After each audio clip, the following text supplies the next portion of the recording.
Let's get right into it. Let's do it. Would Colin Kaepernick have a job if he was white? Well, it would be great if Colin Kaepernick were white. It would be great if a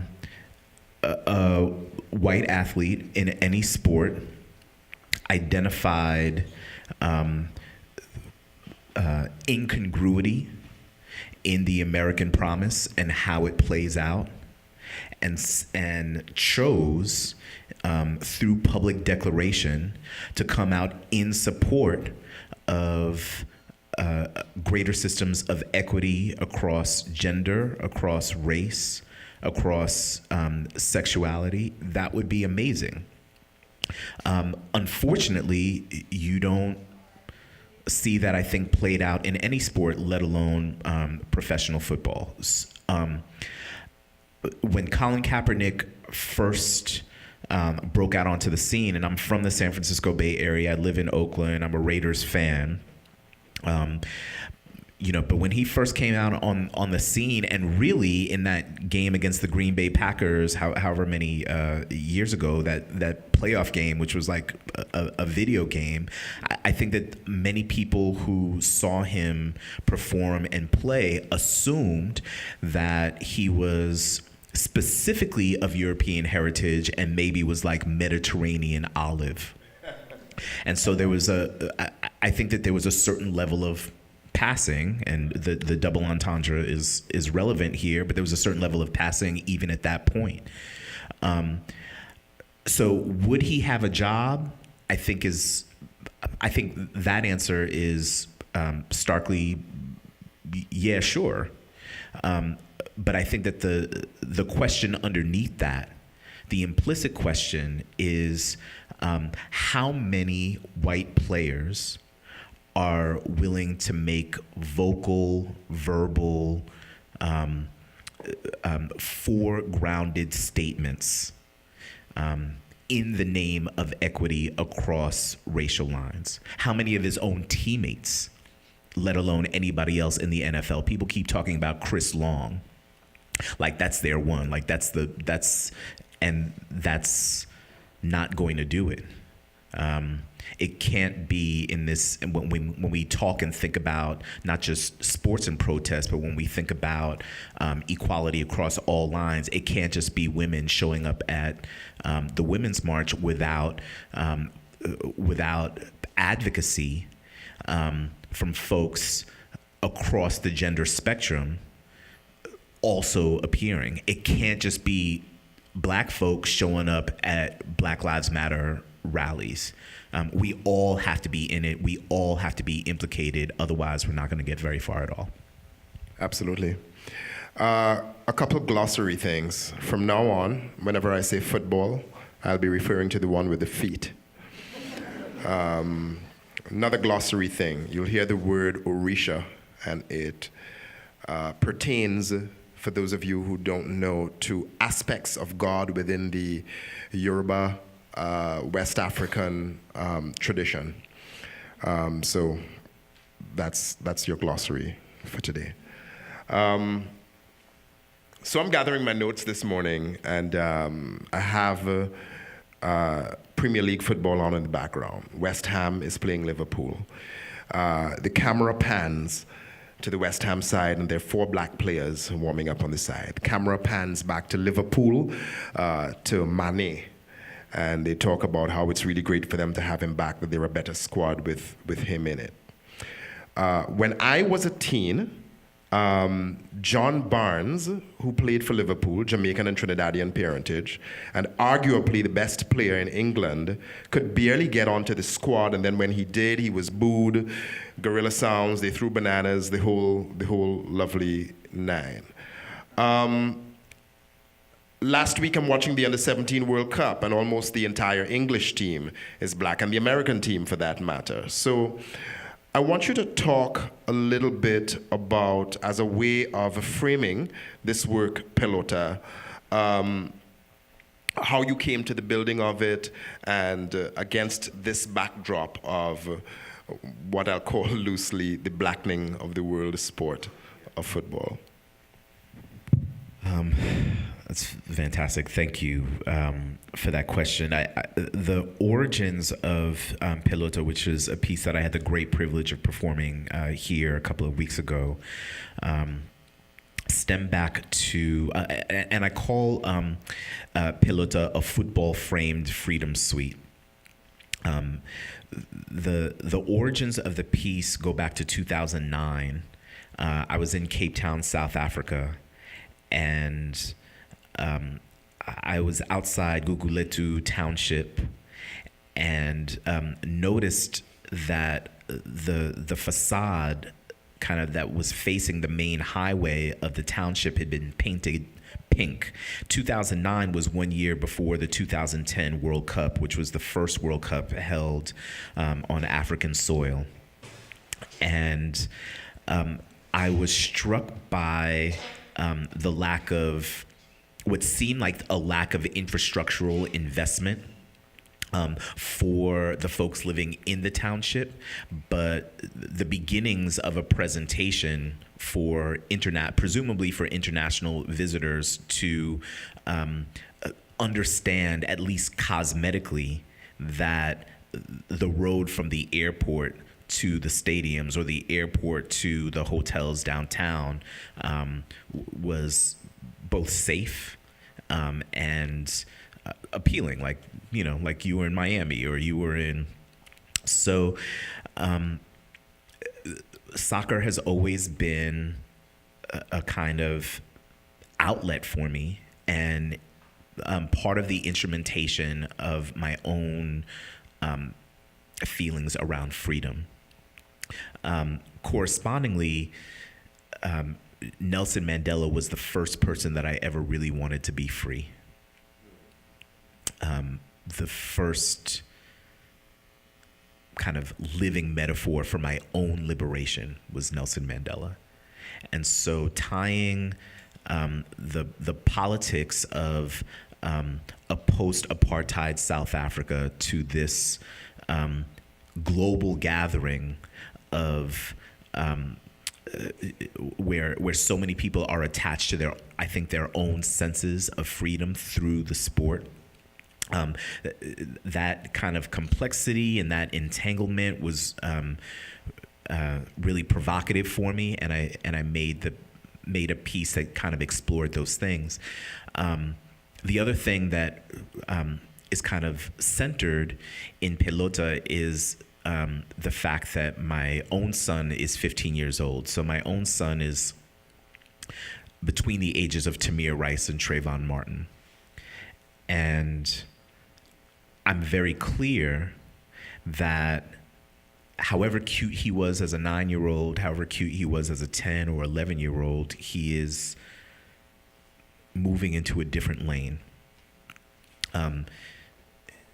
He is, by perception, becoming an embodiment of the threat. And as a result, he said to me the other day, obviously Halloween was this week, and he calls me and says, "I'm going to Berkeley." I'm like, "No, you're not."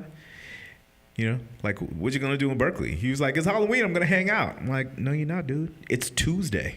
I don't care that it's Halloween. It's Tuesday. Like, if you were telling me that you were gonna do something and come back at a certain time, then that's cool. But you can't just like be on the corner. So his safety, and as a parent, the parameters that I have to impose on him, and in short order, my 12-year-old daughter as well. Those things are, as with most things in this country, racialized or informed certainly by race and our understanding of it. So here are the three things. Here's the safety and sanctity of the Black body. Here's a yearning for freedom. And here is the global game landing in a post-apartheid South Africa in the waning years of Mandela. And those three things really came to the fore for me in the shaping of and in the creating of peh-LO-tah. Now, as to the blackening of the sport, migration is natural. Though I don't believe colonialism or imperialism are natural, I believe migration is. I believe butterflies move. I believe humans move. It's kind of the thing that we do as animals, or even as moving waters. Movement is a naturally occurring thing.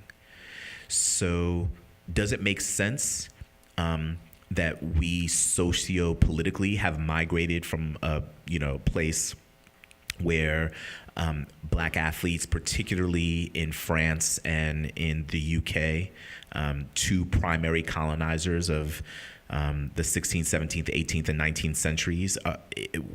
Is it a natural thing that here we are in the 21st century that almost 3 generations removed from primary liberation struggles around the African continent, that there would be more black players throughout Europe? Absolutely. Do we still have a long way to go in terms of the normalization of love of these players? Yes. Because while someone like Paul Pogba or even someone like Zinedine Zidane is widely admired, they're certainly not loved.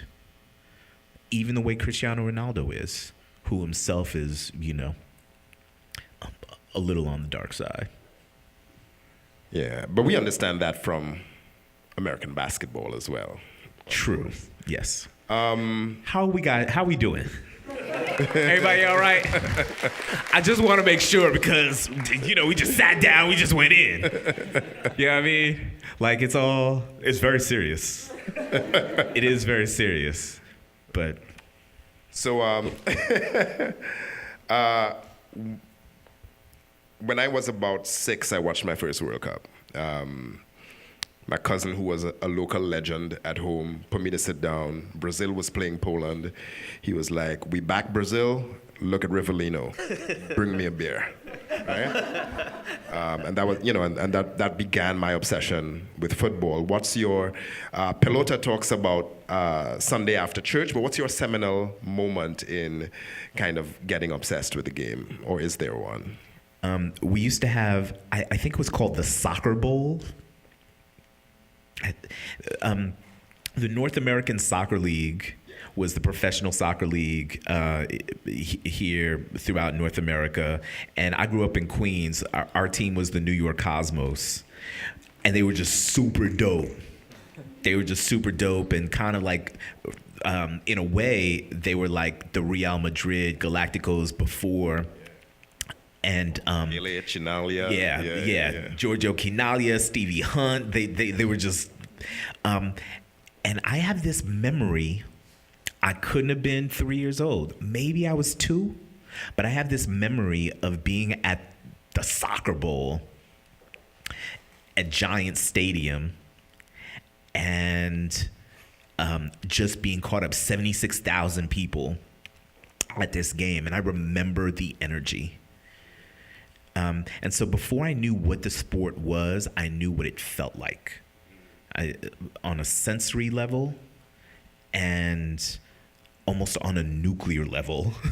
I knew what the sport felt like. I knew what the electricity that was generated by all these folks. And, New York City, a cosmopolitan city, a true melting pot, a place for folks from all over the world to gather truly. And where do we find ourselves mirrored in our kind of immigrant identity? Where do we think, particularly in the late 1970s, is, the big red, when I just think about like the Pittsburgh Steelers and the Cincinnati Reds and, just kind of what was cracking across the sports landscape. This was a sport that welcomed the world in a different way. And I remember what it felt like for my parents, their friends, extended family to come around the sports. So 1978, I think, was like that moment just in terms of the electricity. We were talking a couple of months ago. I remember Paolo Rossi scoring 3 goals in the 1982 World Cup final that Italy won against West Germany. And I remember what we ate while we were watching. I have that memory. And I have a memory of scoring goals. I was a very prolific 6 or 7-year-old goal scorer. Like, I was the shit. I was the shit in my rec league, dog. I was balling. And I remember, I remember that feeling of I don't know if I've experienced it anywhere else in my life, to be very honest. True. It's a little something like being in love. It's all the good parts of being in love, like in pill form. That's what it feels like to score a goal. It's like, pow, just all of a sudden. Correct. Yeah. So you played organized ball for a while. What was your position, and what aspect of the game captivated you most about playing?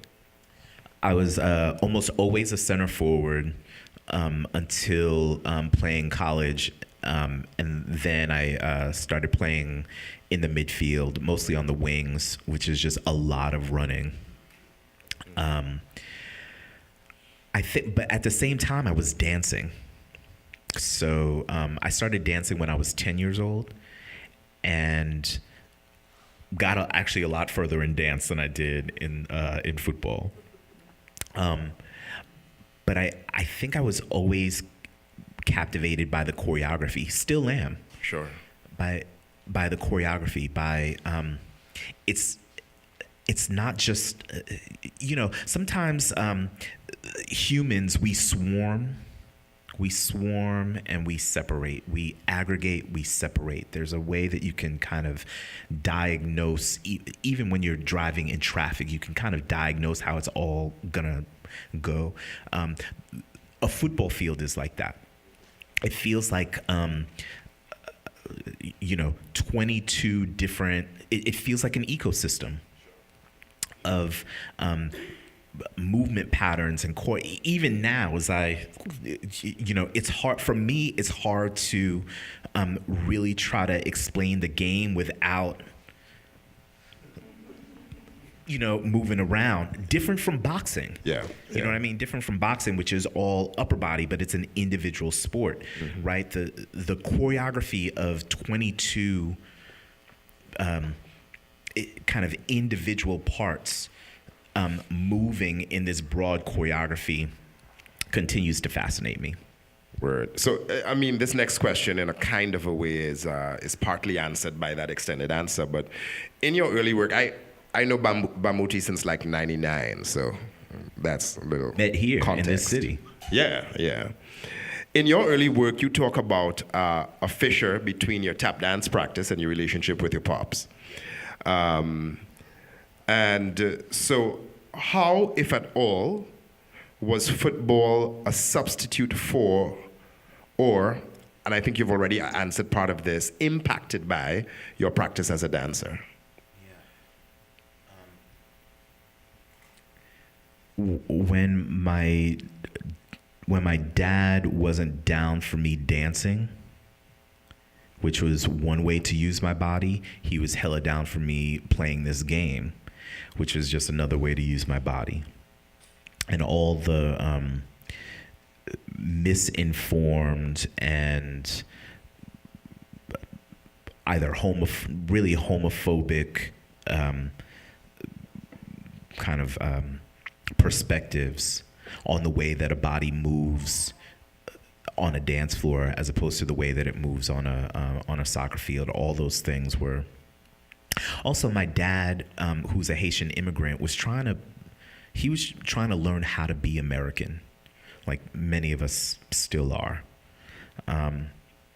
And I think he was learning how to be a dad, God bless him, and he was learning how to be an American. And so dancing, and particularly tap dancing, I don't think he knew how to reconcile that with these other aspects of his own growth and his own understanding as a man in this country, or as a male-coded body in this country. Once dance became a central part of my personal economy, he was like, "Oh, I get it. It's a job." It's like, yes, like West Indians, like West they may Indian not get parents. We dance, but they understand get a job. jobs. Yeah. Oh, job. Okay, cool. That's what you do to. Okay, cool. So there was that. And I think I've also been fortunate in that I've been able to use the poetic to connect these different things, and to make that a little bit more clear. And also, I believe that my dad has matured as well. Of course. Right. And so his understanding, I think his broad understanding of how creativity manifests itself both through sport and through different aspects of art and art production, I think has become increasingly sophisticated. And so the grounds on which we kind of tread together, I think, have also deepened. Peh-LO-tah opens with blue and white color blocking, and so I think immediately Yemaya, right, who is the Orisha of the seas in the Yoruba tradition. And the Brazilian national colors combine both the colors of Oshun, who is the Orisha of rivers and love and some other things, and the colors of Yemaya, right?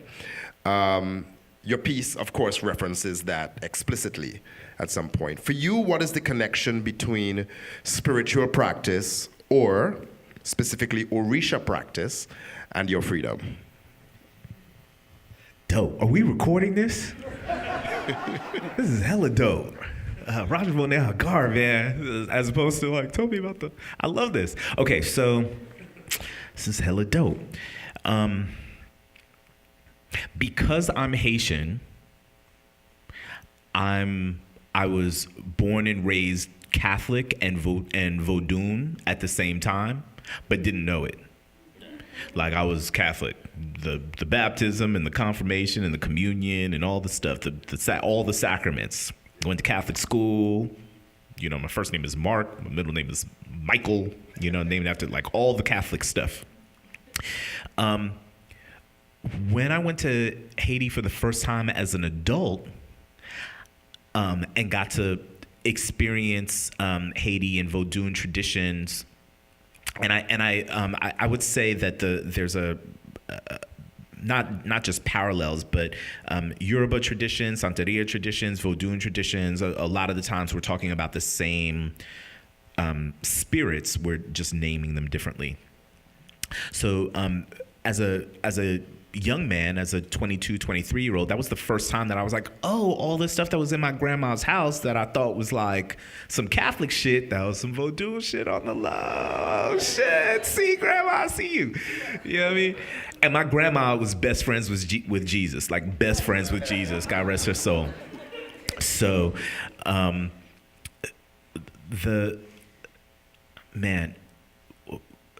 So there's a way of naming, I think, that when we talk about Orisha, when we talk about just Ocha culture, there's a way of naming energies that's very pronounced and very clear. But my pathway to personal liberation, I would not name through Ocha culture or Orisha traditions. They become symbol and semiotics for a kind of connection to diasporic culture, which is very much connected to my personal freedoms. There's a difference for me between freedom and liberation. Freedom is a feeling that I have in my body that is not political. When my kids were born, I felt free. There certain times when I just kind of like black out on the page and I feel free.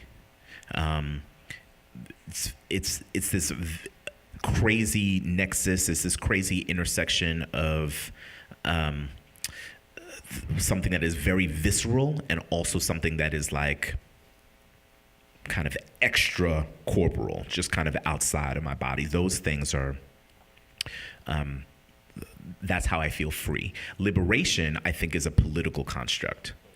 And so I attach Orisha to liberation insofar as Orisha are the language through which, whether you're in Cuba, you're in Haiti, you're in Nigeria, you're in different parts of the diaspora, there is a frequency both above and below the line that aligns us. And Orisha tend to be the way that we name that frequency in all its different manifestations and energies. Given that understanding, so your sense of liberation across peoples kind of manifested in those above and below ground. So Brazil is the world's superpower of football, right? They've won the World Cup 5 times. They're also the largest black nation outside of the African continent. Yes. Talk about the correlation for you, if any, in terms of a certain amount of you said a little bit earlier that scoring a goal is that sense of freedom, and it felt like being in love. You also said in peh-LO-tah that you've got to a point now where, as a 40-year-old man, you're scared to run your body in a particular way, right? And so, like, talk about those correlations across those ideas. Yeah. Oh, man, all the good questions. Okay, so I don't know if anybody else here is 40 or above. But everybody. It's like so I'm amazed at what my body is capable of doing. And I am also, as I think we all are, I'm very much aware that as much as my body can do, it can't quite do it the way that it used to. No doubt. Yeah. And I feel that, in particular, I wasn't necessarily like the most skilled player, but I was hella fast. And so there's so many things that I didn't develop in my game because though I'm not a large man, I was physically, or even, I wasn't even always a large kid. I was physically gifted in a way that my immediate competition was not. So I was able to use my body in order to literally get ahead. And I can't do that anymore. So in the same way that, like, however topical or however cosmetic or however aesthetically pleasing a building might be, but without, roots, without infrastructure, without the physics to support the aesthetics, eventually it'll collapse. That's the way that I feel about my body in the game. Is I built like a super dope roof on a house on a house that's kind of like built on stilts. So now, in relationship to Brazil in general, in Brazil, there's what we call maroon culture, right? Whether we're talking about the Mau Mau or we're talking about the Maroons in Jamaica, in Brazil we have the Quilombos. We have these places that enslaved people who had escaped the plantation, or who had escaped the site of forced labor, went and formed other, colonies, communities like this. So there is a thing, whether you're talking about Harriet Tubman or you're talking about the Maroons, there is a thing about running to freedom, and how rafts north or up or out, means of escape, the body as an instrument for escaping, the body as both subjugated entity and also the instrument to escape that subjugation, is prominent in the kind of narrative of colonialism, imperialism, and slavery, in the post-Columbus era. So part of the prowess of Brazilian football has a lot to do with quilombo culture, with escaping both the narrative of and also just kind of the physical economy of slavery. So much of the spirit, so much of the play, so much of the dance is connected directly to music that served as code for escape. So if the man came right now and I had to run, I probably would find it, like my knees would probably find it in them to be like, all right, bro, we got to run. No doubt. But how that, how that manifests itself on a cellular level in my body,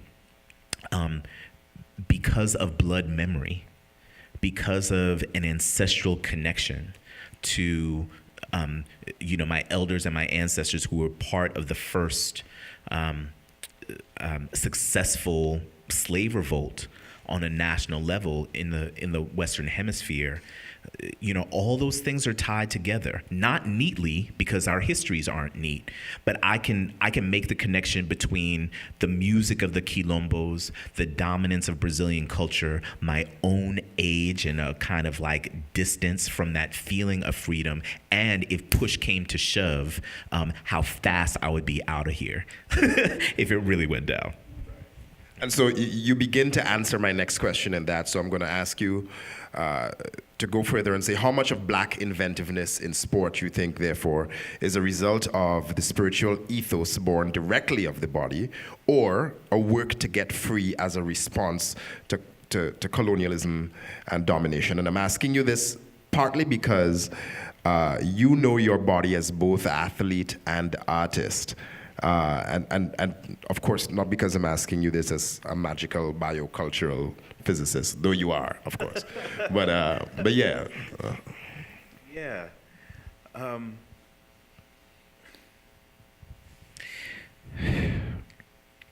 So jazz. Anybody listen to jazz music? There's anybody read Ishmael Reed, the great author Ishmael Reed, Oakland represent. Okay, so I believe in the jazz, in what I call the jazz intellect, and there's a specific way that improvisation is genius that escapes our kind of Western canonical understanding of what intelligence actually is. There's sometimes you see like B-boys or B-girls do crazy things, like literally defy physics. And maybe you'll stop and watch. Like, oh, that's fly. There they go spinning on their heads. That's cute, you know what I mean? And you'll just kind of keep going, forgetting for the moment that they are spinning on their heads on some, on cardboard.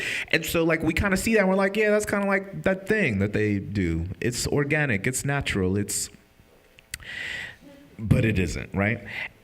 And I believe the same is true of jazz music, that that the nature of improvisation and how it shows up on the bandstand is really radically misunderstood and taken for granted as we watch someone like Jason Moran or Samora Pinder Hughes or any, or Thelonious Monk or, however far you want to go back, when you watch a jazz pianist doing their thing, that's not regular, that's like not natural. That is genius at work, but it's happening so fast that we don't actually process it. I think the same is true of watching LeBron play, right? Or the same is true of watching Neymar play. The thing is happening so fast. It's like that B-girl. It's like Thelonious Monk. You're registering it as maybe an expression of joy, but you're not. It's less legible to us collectively as body intelligence and like material genius. It's not like going to launch a rocket, let's say. It's a different kind of math. But the coming together, the synthesis of spirituality, intense calibration, deep understanding and body memory, reflection of social and political attitudes, that kind of coming together of all those phenomena in the way that Jordan goes from his right hand, Yes, sir. to his left hand, just cause. Like, no matter how many times I watched that thing from 1991, Yeah. he actually Yeah. didn't have to switch. He did not. But he just He did was not. like, Yeah. So all those things continue to show up, I think, for us. Now, my wife is an educator. She's an elementary educator. She teaches first grade. Both of us are educators and come from a line of educators. My father-in-law, my grandmother, my mother, both of us, our graduate work is in education. We have young people, so I understand standardization of intelligence. I understand standardized tests. I get how those are useful tools, but there are many ways to catalog genius, and the way that these athletes and the way that the black body in particular moves in space is an underappreciated reflection of genius. And an underappreciated reflection of the work that it took to get there, to achieve that genius, right? There's this idea that that this was something bestowed. I just got the signal that it's time to open it up to you all for questions and so on. So, but before we do that, can you all give Bamuthi Joseph a round of applause, please? Word. And Roger Bonair-Agard, you can feel free to ask like a super silly question. I know he was like, so tell me about I know his shit was like hella like cosmic. But if you want to know about my socks or anything. We did not plan this green shoe life.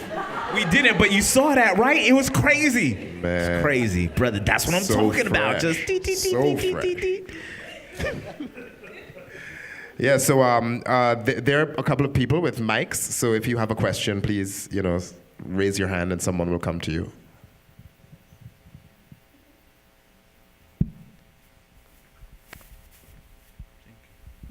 Thank you. Very nice.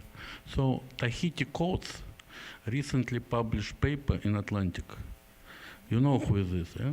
Ta-Nehisi Coates. Ta-Nehisi, Yes. sorry. Mm-hmm. Then he make a point about necessity of reparations for black people. What is your opinion?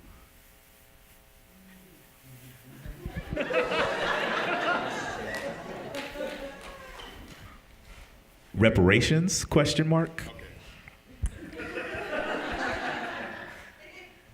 Do you? Trying to be succinct.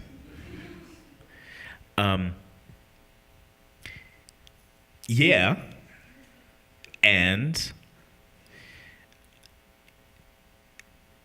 we're talking way more than money or land or anything material.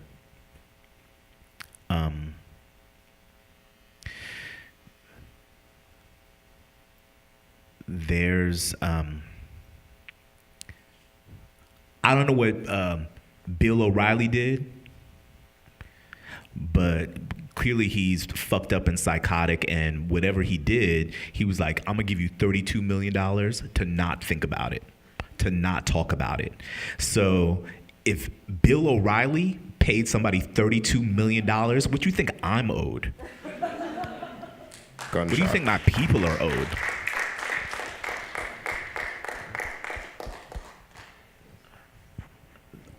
That, you know, we could have a very long conversation. Maybe I'll just leave it at that, to say that no matter what the material gift is, or no matter what the material retribution is, it is not enough. The stability, psychologically,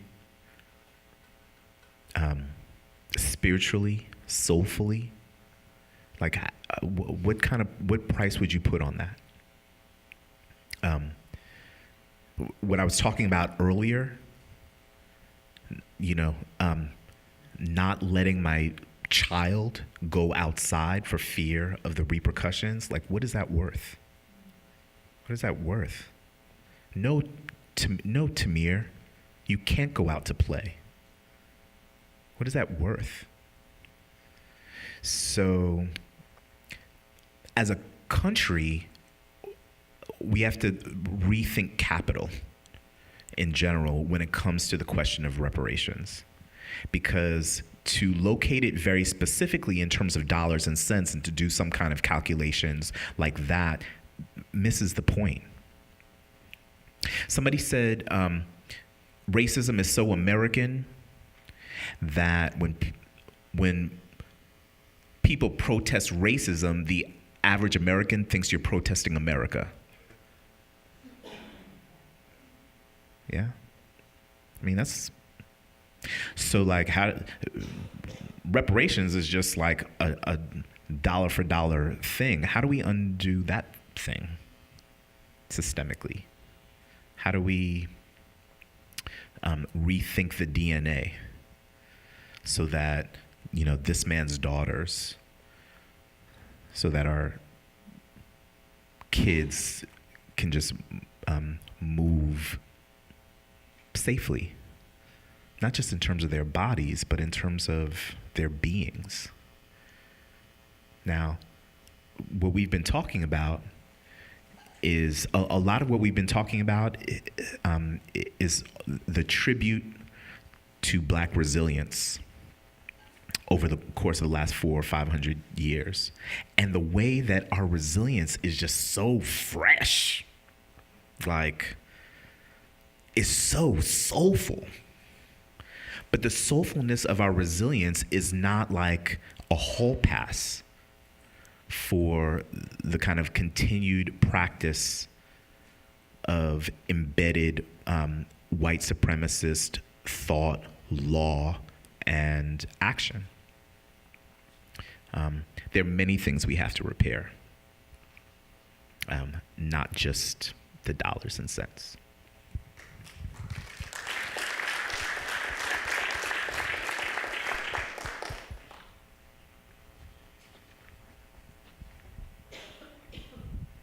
I saw you speak once in Minneapolis about location and geography and memory for and how students can build identity around that. And we did this amazing mapping activity, and it was all about gaining a sense of identity. And I think about right now and the identities that I'm carrying as a Chicagoan. And even we could touch on, Ta-Nehisi Coates was just here and said that Chicago is code for Black. You know, and I'm trying to reconcile being a Chicagoan and being an American at a time when it feels icky. It feels wrong. It feels uncomfortable to be from here in this time and space. And I wonder how you envision teaching kids about location and space and geography at a time when things are this uncomfortable.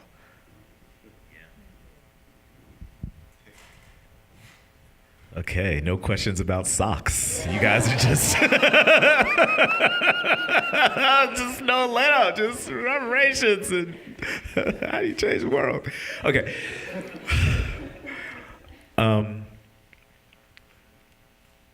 Code. Interesting. Yeah, I live in the San Francisco Bay Area, and San Francisco is also code. Manhattan, where I went to school, is also code. There, that assignment, the assignment of geography as a particular pitch in kind of that conservatives use in their dog whistles is, and I shouldn't say conservatives. I think that folks that are left of center will talk about a place like Alabama in the same way that folks right of center talk about a place like Chicago. There's a way that we unfortunately demonize and vilify each other, and neither is right.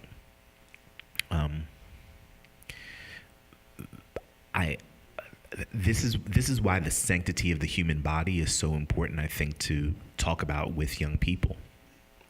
Again, not just in terms of race or the legacy of race, but in all the ways that I think we should be safe in your body across gender spectrum, across the expression of sexuality, certainly in terms of like what size your body is, or all these things. My wife is a first grade teacher, and there's this game that she plays with the young people, and it goes something like, it's like a call and response, where she'll say, I love myself. They'll go, I love myself. I mean every single thing. I mean every single thing from my God. From the hair on my head, to my soul energy, I do my dance like, I do my dance like.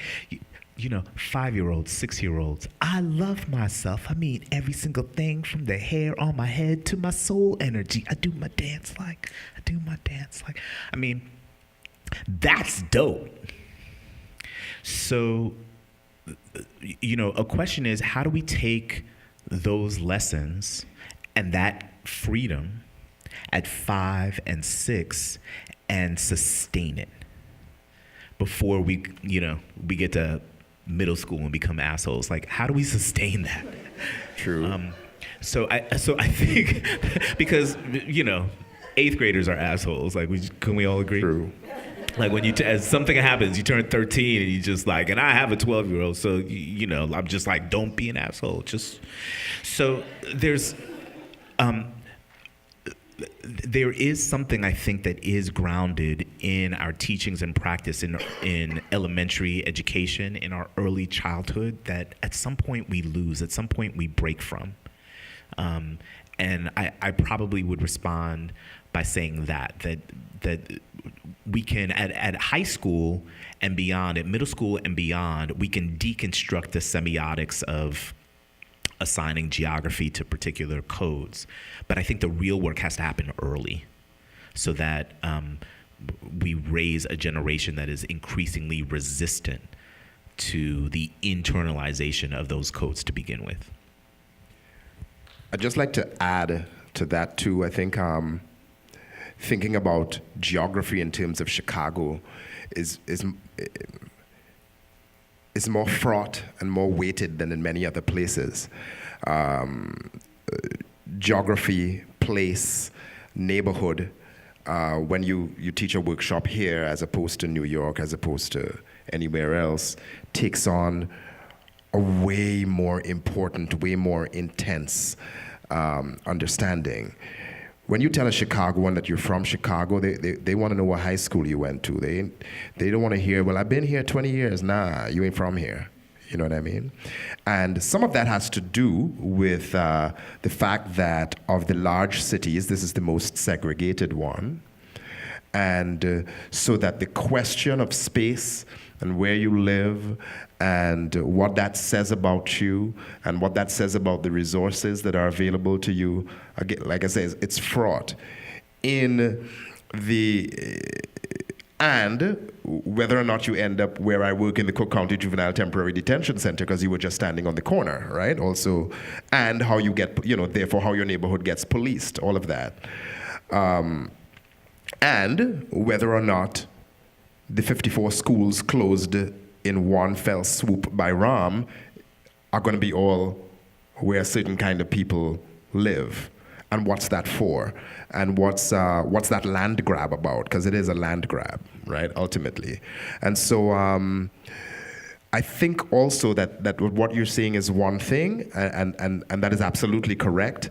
And also, there is also a place in which we have to start telling people something else about geography, something else about what's being snatched from under your feet at all times, right? Because America hasn't stopped reservationing people places, and then when it suits their purposes, going to remove them from there and reservationing them other places.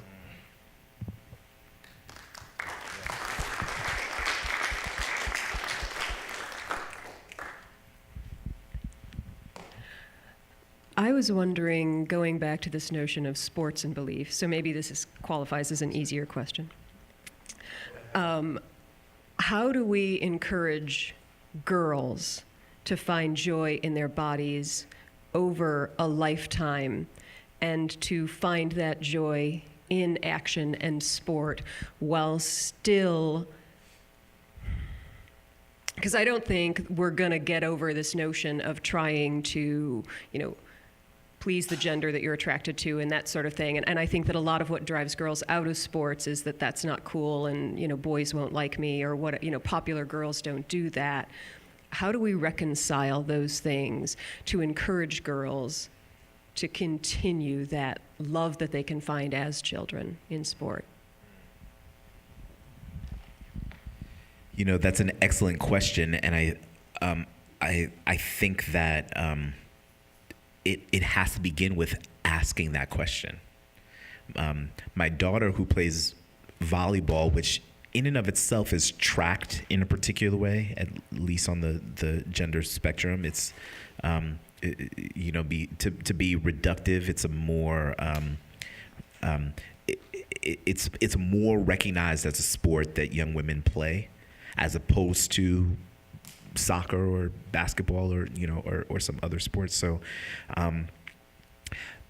now she has great coaches, but we don't talk about, in their coaching, that question is not asked. When I coached young girls at my high school, when I was on the when I coached soccer at the high school where I first taught, out of undergrad, we didn't talk about those things. And it's kind of one of those weird phenomena where in order to maybe try to achieve a kind of equitable standing, you try to eliminate gender in your discourse and you kind of stick to skills, like skills on the pitch.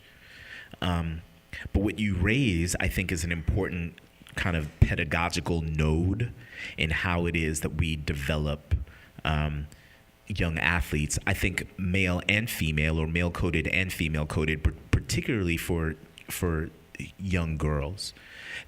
There's also, and we were talking about it a little bit earlier, there's tremendous success that women achieve in sports, particularly in this country, that we only kind of really recognize every 4 years. Mm-hmm. Like Simone Biles or, but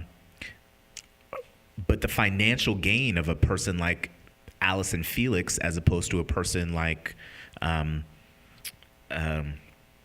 Usain Bolt, not even in the same category. There's a moment in peh-LO-tah where we talk about Marta, who is definitely the greatest woman playing right now, and what she can make as opposed to what Lionel Messi can make as the greatest person, as the most dominant athlete, I think, in the game. And I think that so there's an economic tie to that as well, in terms of the way that we connect joy to material success and the professionalization of your joy, like the professionalization of the game that you play as an instrument to achieve material success. There's a kind of continuum there that's fractured when we talk about women in sports. So I think I think there's a pedagogical node that we have to investigate and integrate into our coaching of young girls. And then I think we have to, and it's, tied to the reparations question in a way, we have to kind of further incentivize professional athletic success by creating better standards, certainly more equitable pay for professional women athletes across the board. To add a little bit on that, I think there's also a question of certainly there's part of this conversation that has to happen with girls and their mothers, and I don't know exactly what that conversation should look like, right? But I have daughters, and I have a 4-year-old who's huge. Most people think she's 7, right? And she has already figured out, when I tell her, she's tall, you're so strong, you're probably going to be taller than your mom, and that really upset her, the idea that she might be taller than her mom one day, and so I wondered, like, where is it coming from already? Of course, she already came home with like the whole princess shit, and I killed that. You know what I mean? But I'm wondering where it's coming from that early, that there's a question about the prowess of her body developing to a place where it might surpass something, and she's already upset that it might. I've never heard that story be told of a boy and his father, for instance, right? So I think that, at least for me, in my personal situation, I see my job as listening and dismantling at all times as well. You know what I mean? On that personal, everyday level, because the messages are seeping in, in moments that we have no idea that they're seeping in at. We can take one last question here. Oh, hi. First of all, thank you. It's very thought-provoking and inspiring. I loved how you talked about jazz as a way of decolonizing the term of improvisation. And I love that connection because, of course, jazz has decolonized music in some sense. This music that you used to be considered as dirty music. Now it's regarded as high music. Soccer is the same, a sport that was created by the British and the black diaspora of Brazil is now the leaders in it, and the mixed race of Uruguay and Argentina and so on. Same thing happens with Brazilian Jiu-Jitsu, for example. How in barely 15 years it's taken over the US and killing the myth of the white karate that was made karate so popular because of Karate Kid. So we have all of these amazing black diaspora decolonizing things happening in the cultural realm.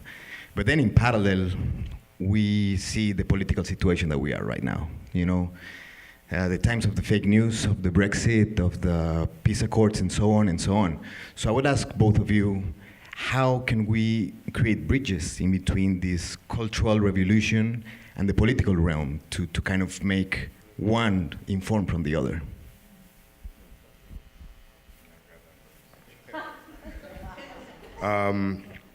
Cultural revolution in the political realm. I think that cultural revolutions in the political realm, in a way, take care of themselves. Colin Kaepernick kneeling and creating this tremendous moment that we're in the middle of is a cultural revolution, is a bridge being created,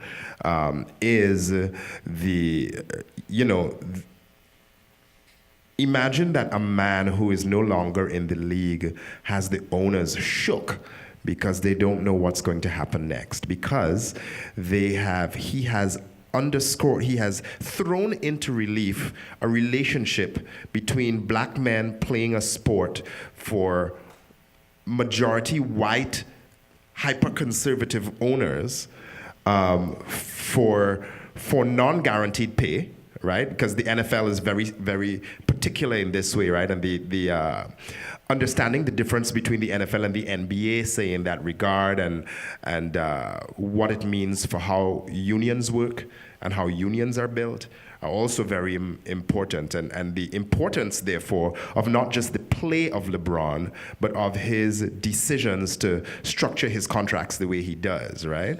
These are absolute, and that moment in the NBA, for instance, came out of a moment when LeBron said, I'm taking my talents to South Beach, and everybody said, fuck you, Negro, who do you think you are, that you think you can go and work wherever you want to work for whoever pays you, right? Where have we heard that before, right? But as a result, he has changed the way the free agent market works in the NBA and shifted a lot of power back to the player, read worker, as opposed to the owner, right? So I think that these things take care of themselves. Dave Zirin, who writes for the Nation, wrote yesterday or day before about how Kaepernick has become a leader in the midst of all these leaderless movements that have been happening, and what the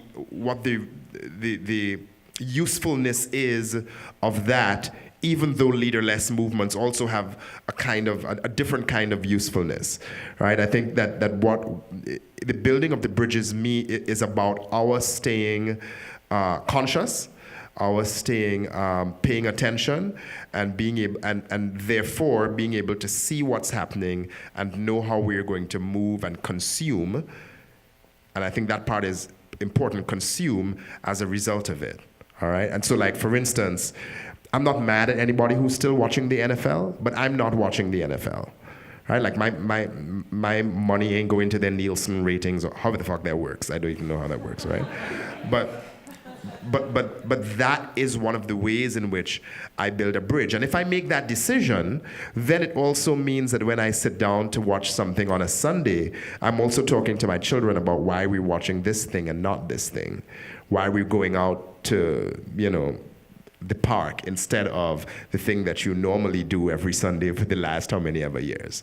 You know what I mean? And in that way, you're changing, you're building that bridge, you're changing opinion, and changing opinion and policy eventually moves to changing policy and law and stuff. But that's a whole other. Well, actually, that's where I'll pick up, because I think that's really important. There isn't temporally. There isn't like a moment where the culture shifts. The culture is always moving. Culture is always moving. And something that I think an unfair burden that we place on artists in particular, especially artists that work in the not-for-profit realm, is the burden of the transformative, like, magic wand-ass poem that you're supposed to do that, like, undoes patriarchy, hyper-militarism, hyper-capitalism, like that. If there's a poem, Roger probably could write it, but probably not. Probably not. Because we just can't do that. So there's a way that we think that there's a cultural moment, and in short succession, there's a political transformative moment that responds to it. I think that the dialogue is much more spread out over time, which then goes to the theme of the festival, the theme of the Chicago Humanities Festival, which is belief. What culture does is it propagates and constructs language, tropes, and emotions that underscore and in some case shape our beliefs. Like culture, man, I believe more in Chance the Rapper than I do in Paul Ryan. Bars. You know what I mean? Like, there's now, super quick story. I took my kids to see Chance the Rapper in Oakland. I wore this T-shirt that said Black Father. I thought I was so cool because, you know, Black Father. I wore a T-shirt that said Black Father. I walk in there with my 15-year-old and he's just looking around, walking 2-3 steps behind me. I'm like, walk with me, what's up? And he was like, well, Dad, it's a little weird. You know, my friends might see me with you. And I thought I was the cool dad. You know, then I could try to go take a picture with him, and I realized, like, I'm wearing a shirt that says Black Father, and I get why he doesn't want to take a picture with me. Like, if my dad came with me to, like, a De La Soul concert or a Tribe Called Quest concert and wore, like, a shirt that said, like, Haitian Dad and wanted to take a picture, I'd be mortified. So, anyway, but we were able to enjoy the show together. And Chance is not yet 25. That's a young man. So the same way that hip hop culture probably gave us Barack Obama, and the comment section of the internet and reality TV probably gave us Donald Trump, what culture are we making? How are we constructing generational belief? Jay-Z, you know, on this 444 album, he talks a lot about generational wealth. And I think about generational health. Like, what is it that we're doing to sustain health for the next generation? In the same way that we think about financial capital, what about the spiritual capital, you know, of these folks? And culture, music, cinema, photography, these shape our aesthetics, these shape our beliefs. Saul Williams says, beliefs are the police of the mind. Fuck the beliefs. He says it like there are narrow ways that we see and do in the world that are shaped by these kind of like predetermined, but belief is different. Belief is a channel for possibility. And so while the correlation between culture and politics seems incongruent, it's because it is right now. But half a generation from now, half a political cycle from now, will understand exactly what the culture has wrought. So make the culture now, believe in the culture now for the possibility of what is to come. Marc Bamuthi Joseph. Right on. Thanks so much for having me. And thank you to Roger Bonair-Agard for being my dog.